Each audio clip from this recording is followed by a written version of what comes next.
I'm Kelly Erickson, and I'm a spiritual director. I think that waking up and being ready for a new day can also be a little bit difficult when we haven't had any planning that we do. So sometimes I think we need to plan a little bit more, like what time we're going to go to bed each day, or just what time we want to wake up each morning.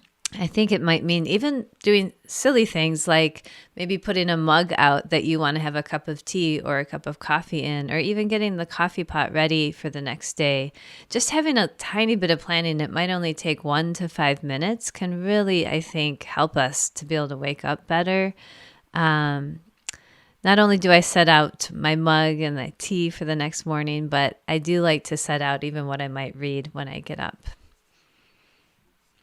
So let's now talk about how intimidating some of the demands that we have to face when we wake up can be for someone who hasn't had a great night of rest.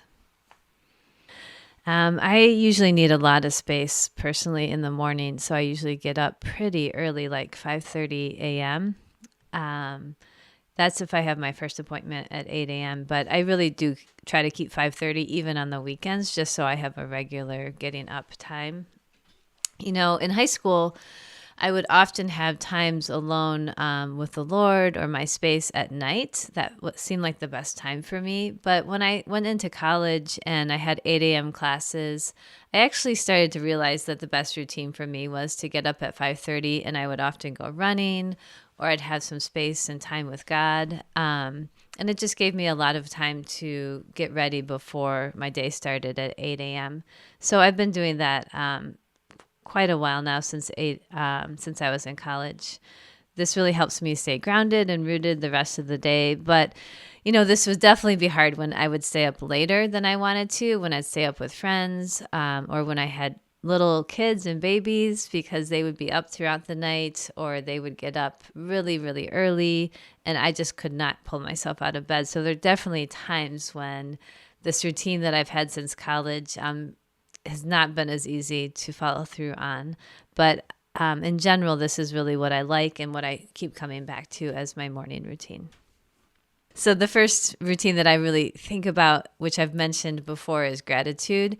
I feel like when I wake up and I just remember that I'm thankful that I had a warm bed, that I have a bed to sleep in, I have warmth in my bed, and then when I put my feet on the ground, to just be thankful that I can go get something warm to drink. Each little bit of gratitude, again, is even just like you were saying, Tolu, that it's while I'm even moving and while I'm getting up. I feel like each one of those pieces of gratitude do ground me. They help me to have the right attitude as I go into the day. I think I'm somebody that can easily see all the negatives and they can pile up, but instead I'm choosing almost to go into my day with gratitude, with my feet on the ground, with my eyes waking up. And then I just try to keep that. So sometimes it'll be really dark and really dreary in the winter here in Wisconsin, but I just try to be thankful for what I do have, that I have warm clothes and blankets, and I have a family. So I just try to be thankful. And so gratitude is my first thing that I probably practice each day.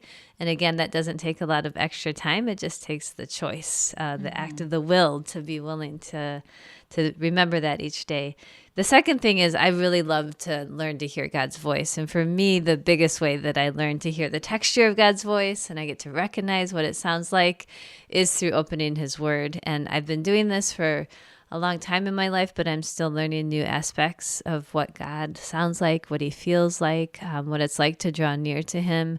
So one of the things I really like to do when I open His Word is take a really short section. So talk about maybe a story from Jesus and just taking a paragraph of it.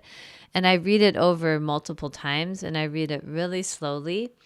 And I'll either look for one word that sticks out to me, or I will picture myself in the story. I'll picture that I'm there either listening to Him, or I'm one of the little children that He's calling to Himself. Or today I read The Woman at the Well. So I picture myself as that woman, and what stands out to me then about who Jesus is and what He's doing and what He's saying. It's pretty amazing when you just can use your imagination to put yourself in that story. And then that's where I start to learn more about Jesus and his character and his voice as I put myself in that story. So that helps me to just be on the lookout for his voice throughout the rest of the day. Yeah, that sounds so good. I remember when I was young and I wanted to establish some routines, I had some older people in my life who would kind of check up on me and encourage me, and I would be honest with them about how I was doing.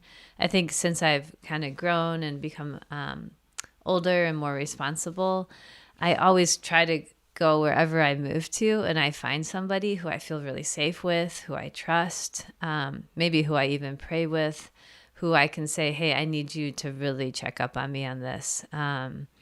So I know even as a spiritual director, I actually do that for people too. They'll tell me like, will you check up on how I'm doing in this area? And I say, yes, I can do that for you. But for me personally, I have friends who will do that. Friends who pray with me, friends who I might call an accountability partner or just prayer partners or spiritual friends who will really ask me like, how are you doing? You asked me to ask you that. I do sometimes ask my husband, but I do think it's kind of funny, Tolu, as you were talking. I think I sometimes feel like, hey, why are you asking me this? So it's a little bit harder with him sometimes. So I tend to maybe do a little bit better when it's one of my friends.